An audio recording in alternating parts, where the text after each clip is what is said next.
Assalamualaikum warahmatullahi wabarakatuh. Salam sejahtera untuk kita semua. Semoga teman-teman yang menyimak video kali ini selalu diberikan kesehatan oleh Tuhan Yang Maha Esa. Nah, perkenalkan, kami dari kelompok 4 yang beranggotakan Saiful Bahri, Priska Priscilia, Rohima Dwi Pratomo, Intan Kurniasari, dan Sinta Pratama. Pada video kali ini kita akan mempelajari tentang analisis kesalahan sintaksis dengan dosen pengampu mata kuliah, analisis kesalahan berbahasa, Ibu Jatut Yoga Prameswari, MPD.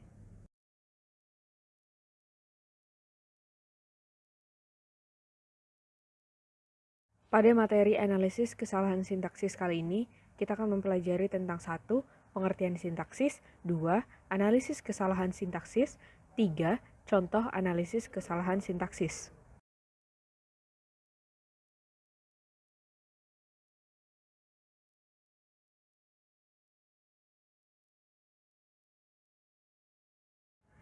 Menurut Zainal Arifin tahun 2015 halaman 60 mengemukakan bahwa sintaksis adalah cabang ilmu linguistik yang menyangkut susunan kata-kata di dalam kalimat. Susunan kata itu harus linier, tertib, dan tentu harus bermakna. Sintaksis sebagai bagian dari ilmu bahasa mempersoalkan hubungan antar kata dengan satuan-satuan yang lebih besar dalam suatu konstruksi yang disebut dengan kalimat. Fungsi sintaksis akan menghubungkan kata atau frasa dalam kalimat. Artinya, fungsi itu memiliki hubungan dengan urutan kata atau frasa di dalam kalimat. Fungsi sintaksis utama dalam bahasa adalah subjek, predikat, objek, keterangan, dan pelengkap. Selanjutnya, analisis kesalahan sintaksis.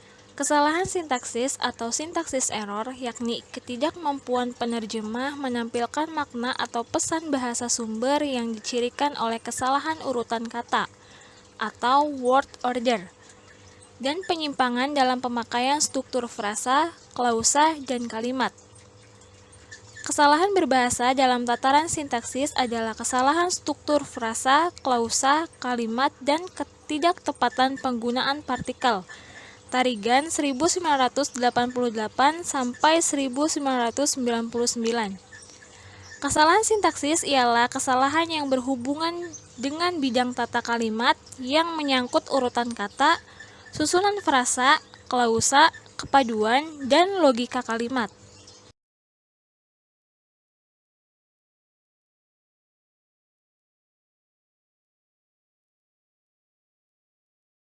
Selanjutnya, frasa. Sumber kesalahan berbahasa dalam tataran frasa antara lain: 1. Frasa kata depan tidak tepat. 2. Salah penyusunan frasa. 3. Penambahan kata yang dalam frasa benda. 4. Penambahan kata dari atau tentang dalam frasa nominal. 5. Penambahan kata kepunyaan dalam frasa nominal. 6. Penambahan kata dari atau pada dalam frasa verbal. 7. Penambahan kata untuk atau yang dalam frasa nominal. 8. Penambahan kata untuk dalam frasa nominal. 9. Penambahan kata yang dalam frasa nominal. 10. Penghilangan preposisi dalam frasa verbal. 11. Penghilangan kata oleh dalam frasa verbal pasif. 12. Penghilangan kata yang dalam frasa adjektif.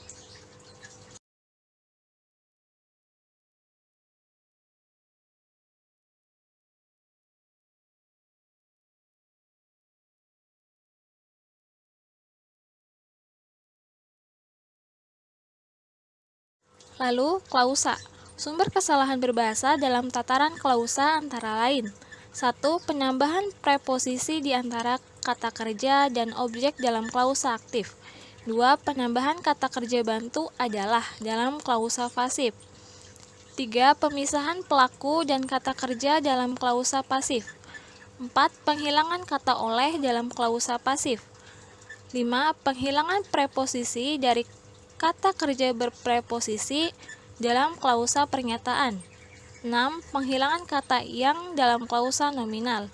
7. Penghilangan kata kerja dalam klausa intersitif.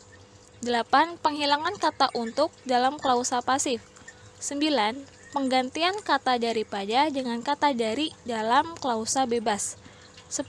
Pemisahan kata kerja dalam klausa medial. Dan terakhir 11. Penggunaan klausa rancu.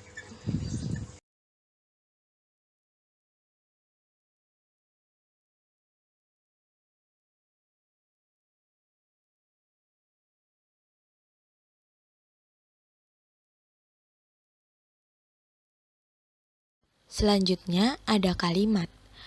Sumber kesalahan berbahasa dalam tataran kalimat antara lain A. Kalimat tidak efektif, B. Kalimat tidak normatif, C. Kalimat tidak logis, D. Kalimat rancu, E. Kalimat ambigu, F.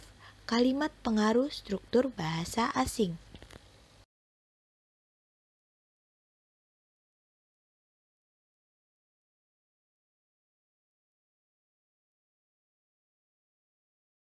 Berikut ini adalah kata-kata yang digunakan secara tidak hemat itu menurut Arifin tahun 2012 halaman 84.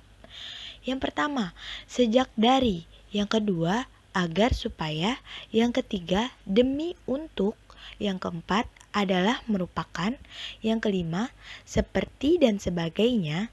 Yang keenam, misalnya dan lain-lain. Yang ketujuh, antara lain dan seterusnya.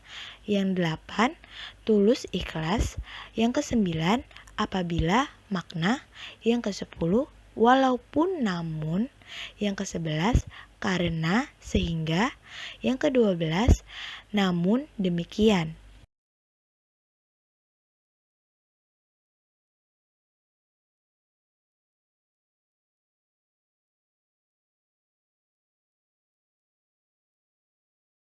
Selanjutnya, kesalahan dalam bidang frasa.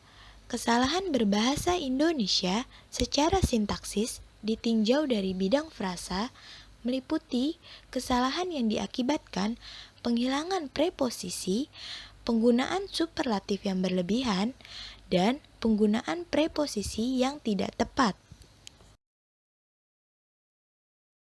Kesalahan dalam bidang frasa. Kesalahan yang dikarenakan penghilangan preposisi. Contohnya, tidak boleh membuat bangunan dekat tebing. Kesalahan tersebut terjadi karena tidak adanya preposisi yang mendahului keterangan tempat, yakni tebing. Seharusnya kalimat tersebut menggunakan preposisi yang menyatakan tempat, yaitu di. Berikut perbaikan yang dapat dilakukan terhadap kalimat tersebut.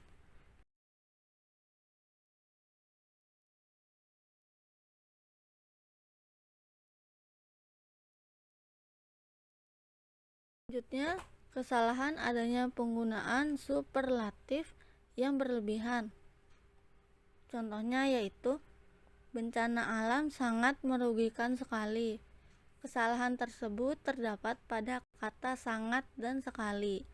Bentuk superlatif adalah bentuk yang mengandung arti paling dalam suatu perbandingan dengan suatu adjektiva ditambah dengan adverbia amat, sangat, sekali, dan paling.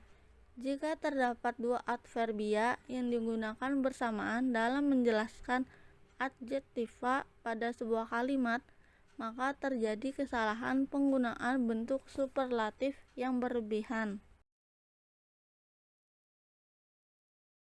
Selanjutnya, kesalahan penggunaan preposisi yang tidak tepat. Contohnya, saya setuju dengan Dini. Kita harus menanam pohon pada hutan yang gundul. Kesalahan tersebut terletak pada kata pada. Pada kalimat tersebut, lebih tepat menggunakan preposisi yang menyatakan tempat, yaitu di. Hal ini dikarenakan preposisi dapat lebih tepat digunakan sebagai preposisi yang menyatakan waktu.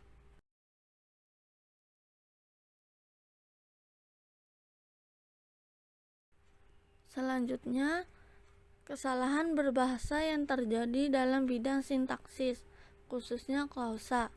Biasanya terjadi penambahan kata preposisi di antara kata kerja dan objeknya. Contoh, rakyat mencintai akan pemimpin yang jujur. Dapat dilihat dalam kalimat di atas, seharusnya pembentukan kalimat yang benar adalah rakyat mencintai pemimpin yang jujur.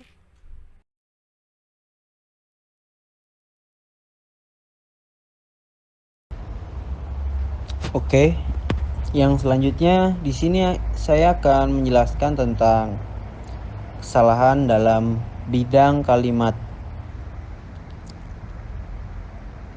Kesalahan berbahasa Indonesia menurut tataran sintaksis ditinjau dari bidang kalimat, meliputi kesalahan penggunaan istilah asing, penghilang konjungsi, dan penggunaan konjungsi yang tidak tepat. Kesalahan pertama ditemukan pada penggunaan istilah asing. Contohnya, Eka biasanya main game bola terus. Kesalahan tersebut terdapat pada kata game. Istilah game berasal dari bahasa asing. Dalam bahasa Indonesia, kata game memiliki makna permainan. Sebagai penutur bahasa yang baik, kita tidak boleh mencampur adukan bahasa Indonesia dengan bahasa asing.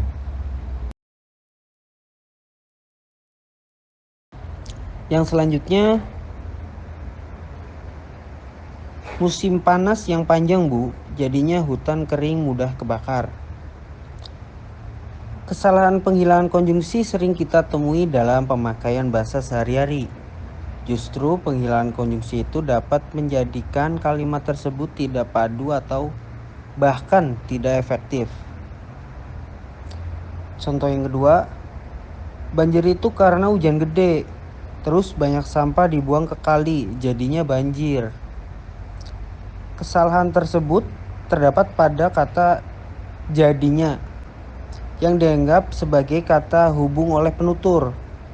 Padahal kata hubung tersebut tidak tepat digunakan dalam kalimat yang diujarkan oleh siswa. Konjungsi yang lebih tepat digunakan yakni sehingga.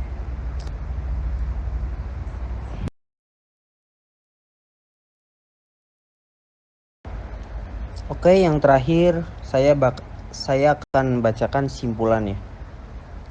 Kesalahan berbahasa Indonesia secara sintaksis ditinjau dari bidang frasa, meliputi kesalahan yang diakibatkan penghilangan preposisi, penggunaan superlatif yang berlebihan, penggunaan preposisi yang tidak tepat, kesalahan berbahasa yang terjadi dalam bidang sintaksis, khususnya klausa, biasanya terjadi penambahan kata preposisi di antara kata kerja dan objeknya. Kesalahan berbahasa Indonesia menurut tataran sintaksis ditinjau dari bidang kalimat, meliputi kesalahan penggunaan istilah asing, penghilangan konjungsi, dan penggunaan konjungsi yang tidak tepat. Kesalahan pertama ditemukan pada penggunaan istilah asing.